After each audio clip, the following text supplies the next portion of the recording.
বার্ধক্যটা কাদের জন্য কষ্টের হয়? যাদের কোনো লক্ষ্য থাকে না, যাদের কোনো কাজ থাকে না। তো আসলে এই জন্য সবসময় বয়সটাকে, জীবনটাকে, লক্ষ্যটাকে ঠিক করে নেবেন।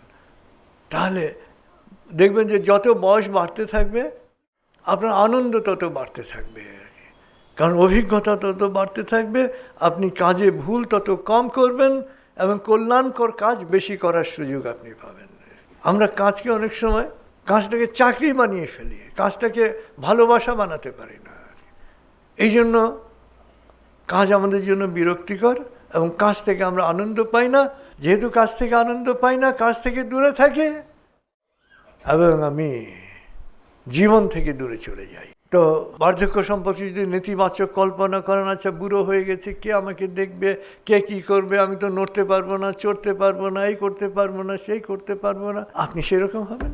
আর যদি মনে করেন যে না বয়স বেড়েছে তাতে কি হয়েছে, আমি এই করব, এই করব, এই করব, এই করব, এই করব আর কি, নিজের কাজ নিজে করবো এবং পারলে অন্যের কাজও করে দেবো, আপনার অ্যাক্টিভিটিসটা বাড়বে।